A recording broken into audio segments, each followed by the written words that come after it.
And back here live, CMA Fest 2024 rolls on here. Of course, hightidecountry.net and, of course, KKTC True Country 99.9 out there, too. And it's day 3 of CMA Fest coming up here, too. And I tell you what, he represents culture and everything out there, too, as well. Fashionable, man. I've seen some great outfits here at this. But this has got to be the best-looking cowboy hat here on his head here. Gashi here joining us here on the Backstage Pass. What's up, man? How you doing, man? Thank you for having me. Brother, appreciate you, man. Let's talk about this hat now, too. You know, a lot of cool people there, too, on this franchise, too, as well. Now, I'm an Astros fan down from Houston, where I'm at. The show's based out of it. I have an Astros hat. I do have an Astros hat that I'll show you after this. It's on my phone. But, yeah, man, shout out to, I've done songs with Travis Scott. I'm friends with that camp. And, I'm definitely going to be wearing my Houston Astros hat when I'm performing in Houston. That's a fact. But yeah, this hat right here, I make them. I put the Yankee logo on there, like I told you, because I am from Brooklyn, New York, and I need to represent home, especially when I'm in Nashville. Let people know that there is some artists kind of breaking into the country scene from New York, from the East Coast. And that's got to make you feel good, man, when it comes down to it, because there's so much talent in this town here, too, as well. But to see it come from right there in your home state, man, that's a lot of pride. Yeah, man, it feels good, and I love it, man. I just feel like a lot of people talk down on what's going on in the country scene and saying, oh, there's gatekeepers and all that. And I disagree, man.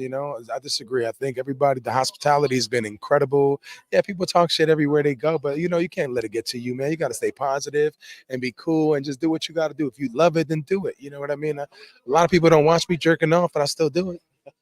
No doubt. Hey, let's talk about this real quick.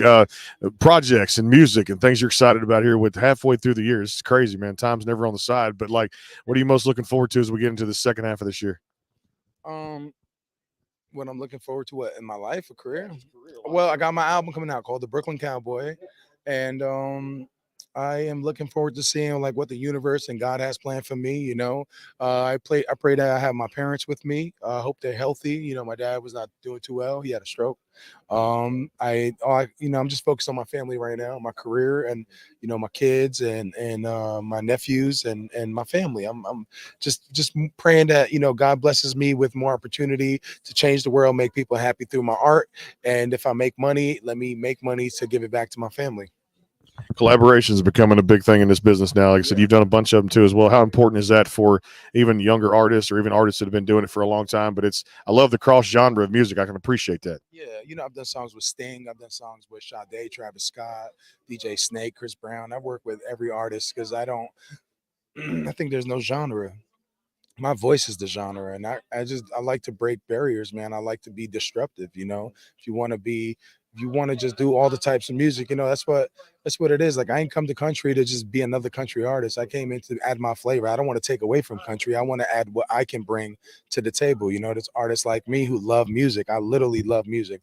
I don't listen to just one genre all day. I could listen to Chris Stapleton and then go listen to a Phil Collins, Peter Gabriel, then go listen to a Johnny Cash or a Tom Petty. These are the people that inspired me. So I kind of want to just continue to do the same thing and just make all kind of genres of music. But as far as features goes, I don't think you should force a feature. I really love how Nashville's doing it, where they're kind of they're actually friends. Like, a lot of these people are not just friends, like fake friends, like a lot of the other people in the music business where they just email each other the record. That's why the record sucks. A lot of these features that are happening out here, I see the way they greet each other. They actually know each other. They know each other's families and stuff.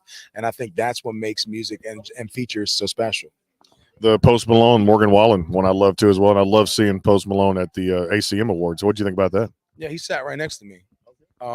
I wore a red hat next to Laney. Both of us wearing a red hat. I think it's cool. I think I know Post Malone for a very long time. I dressed him up for his first video, Too Young. He's a sweetheart. He's a good dude. I've known him for a long time. I'm very happy to see how the world's perceived him. It's a beautiful thing to see. Watching him do this is really cool because it's breaking down doors for a lot of artists like me, artists like Shabuzi, a lot of artists that kind of doing other things than just country. And I'm happy for him, and I hope he continues to rise and continues to win. You know, one of the guys that changed this industry back, 2019, I remember at the Get Up, Blanco Brown. I love the creativity. Since we're in the arts and crafts business, I had to ask you about that because I talked to him here on the show a couple of weeks ago with his new EP, Cedar Walls and Whiskey, that's out across all the DSPs out there. But how cool is this to see a guy that went through hell, man, and got hit by that drunk driver, told his story, and really just kept to it to have the greatest line dance song of all time be a spot in a permanent spot in the Country Music Hall of Fame. But to see Blanco and the contributions, he's been another talented artist. Yeah. I mean, it's a great thing, man.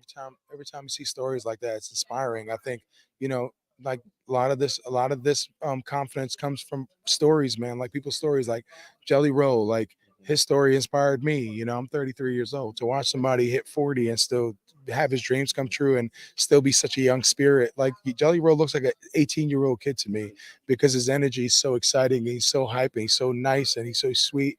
He won an award at CMAs. He came down and he hugged me, and it was just like, damn, like, you know, that's the first person to bring me out to Nashville, you know. um I just think it's really, really cool, man. These stories and these people that are really doing it their way is just inspiring, man. Stories are supposed, like, one thing I love about Nashville is how long it took a lot of these artists to be where they are. People think it's an overnight thing. Like, nah, man, 14, 15 years, 16 years. Like, I've been doing this for what, 14 years now? I came in the game in 2009. How many years is that? I don't even know. But like, that shit to me is inspiring. People need to continue to tell their stories, man. Like, you know, when I saw Chris Stapleton perform at the Super Bowl, um, it made me cry, man. It made me be like, you know what? Like, that dude inspired me to like really do something with my life and like not be afraid. Cause I used to, in 2010, when I told somebody I wanted to do country, they laughed at me, you know? And then I didn't have the courage until 2019. And that's when I decided to make this album called The Brooklyn Cowboy. And I'm finally dropping it. I broke up with my girl. I got in my car, moved out of LA, and I drove straight to Muscle Shoals after watching the documentary. And I met this guy named Charles, who's an older guy. Him and his family took me in and helped me record this album. It's called Brooklyn Cowboy. I'm looking forward to this. Can't wait to hear this music out there too as well. Hey, appreciate you being with us, and my friend, looking forward to doing this again. We get back home in the studios, we'll set up a little deal, and we'll dive into this stuff some more. Yeah, thank you so much for having me and taking me time and taking your lunch, your break from eating and chilling to do this for me. I really appreciate you so much for every second. Thank you. God bless you. Appreciate the contributions he's made to the music industry, and more to come from Gashi. You're going to be hearing a lot more out there too as well on KKTC True Country 99.9. Well, that's, You know what? I appreciate it. I love you, man. Thank you so much for we take pride in what we do here on the show, no doubt about it too as well. The one, the only Gashi here on the program too as well. And of course, coming up here, hightidecountry.net and a whole lot more when the Brooklyn Cowboy comes out. We'll be playing some music on KKTC True Country 99.9. Back in a flash here too as well. More to come. CMA Fest 2024 rolls on. Stay tuned.